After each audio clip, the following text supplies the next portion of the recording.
Hi everyone, welcome to my channel. Today I'm going to unbox February's UPCRATE and hopefully create something decent with it. So let's do it, shall we?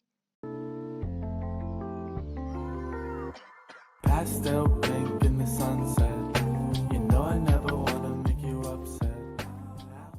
And here it is, this month's UPCRATE that has arrived a little bit later than usual, and even so I managed not to spoil it for me. It is the second month in a row and I'm really happy about that. I really love the new UPCRATE boxes. I have been keeping them because I have a good idea to reuse them and transform them in something quite cool, I think. And if you are curious about that, don't forget to subscribe to the channel and turn the notification bell on. Now to the content of the box. First thing I noticed is that we had just a couple of loose sheets of paper. Normally we always get a proper pad of paper, but oh well, let's hope this doesn't become a thing. Now to the main event. To my surprise, this month we got soft pastels, and so we meet again. I didn't expect it to be so soon. I actually just uploaded a video about my first experience with them. I'll put that video in the description if you want to check it out. But I am not disappointed. I am actually happy to add some more soft pastels to my collection. We then got a big loop acrylic paint marker in red. This is probably my favorite thing in the box. And last but not least, two charcoal Koh-i-Noor pencils in black and white. The featured artist this month is Eleanor Shapiro. I didn't know her before today, but I have to say I love her style. It's a bit abstract and full of emotion. I really like it. Then, as every month, we received a sheet full of fun and pretty stickers, which is very nice.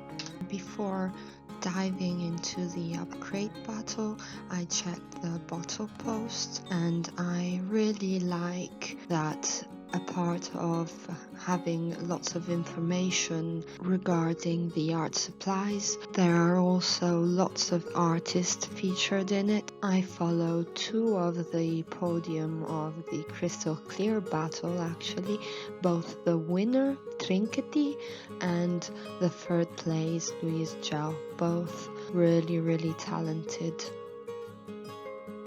Then I started swatching the art supplies. I love the Koh-i-Noor charcoal pencils. I think they are really resistant compared to others I tried, so I would be curious to check their pastel pencils as well and see if they are as good.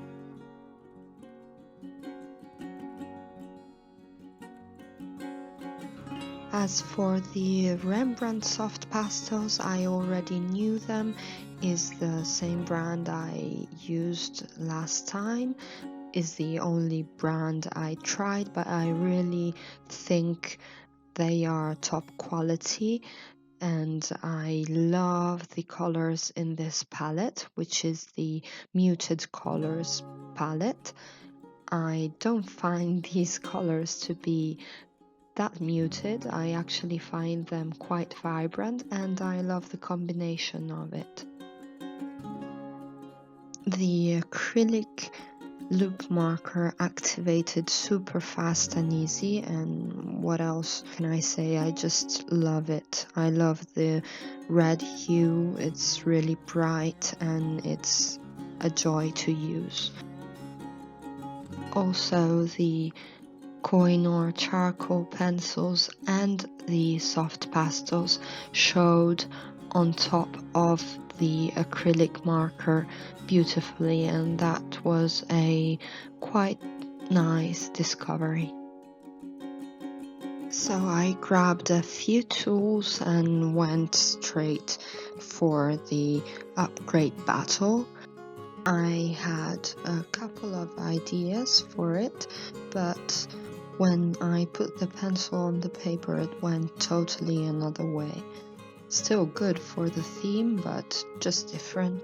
At first I wanted to do a sort of abstract butterfly, you know, the butterfly effect and all that, but I could not see a butterfly in the color, so I just went with a face figure. We got a pretty plain standard skin tone in the palette, so I went for that. What was clear to me is that I wanted to go a bit abstract. I really love good abstract art, and I wanted to take that out of the featured artist style. I think that good abstract art is full of emotions and doesn't really concentrate too much on details. And sometimes I do struggle to achieve that myself. I really concentrate on details too much sometimes. What I noticed almost immediately is that the paper we got, the Rembrandt paper, is more of a mixed media, which makes total sense. We wouldn't probably be able to use the acrylic marker on proper pastels paper, which is more like sandpaper really, but it did make a difference with the pastels, I have to say. I completed the background of the piece, putting in the first layer of pastel on top and used the red marker behind the face figure, which I then had to let dry before continuing with the drawing. I don't want to sound repetitive, but just for the pastels, if you are thinking of trying them, I do recommend to buy proper pastel paper. I think the one I used last time was called Mi Tintes. It does make a lot of difference when blending and how the pastel went down. It is worth it if you're just going to use soft pastels. A part of the paper being a little less ideal for pastels, just a little, I this time really enjoyed all the process, a lot more actually. It felt more familiar. I even managed to keep the mess under control and my hand almost clean. But I guess it is normal. By the third time you try, you start to get acquainted with the medium and feel more comfortable with it. It happens with people too, so that's to be expected. But it feels really good, and I really love the texture you can achieve with soft pastels. I find it super unique and delicate, and the contrast with the acrylic marker texture is really interesting, and I am here for it. I mean, soft pastels and paint markers is a combination I would have never thought of, I think, or maybe I would have, but not today anyways. So thank you very much, ARRRRT, because I really like it, and I will definitely explore and try this mixed media combination again.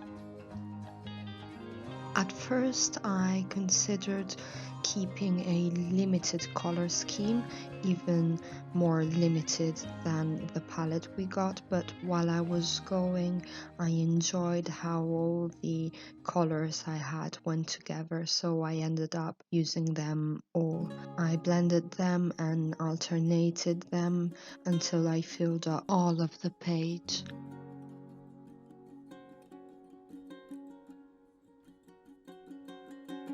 I really think that the supplies helped me keeping it abstract because they were all quite thick, so it was pretty difficult for me to concentrate too much on details, and that's good because it's exactly what I wanted.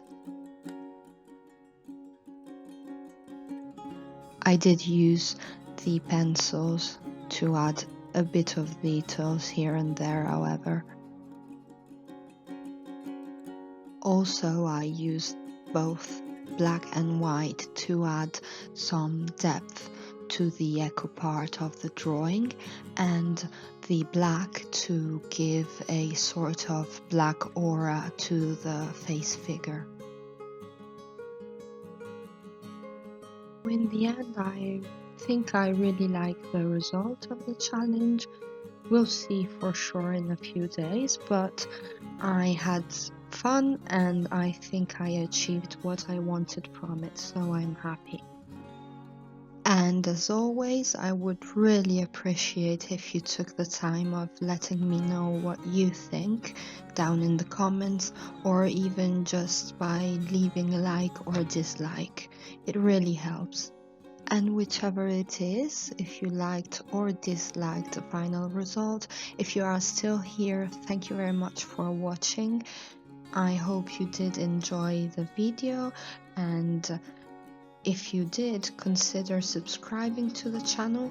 You might also follow me on Instagram. You can find the link in the description. I send you lots of love, and I'll see you in the next one. Bye!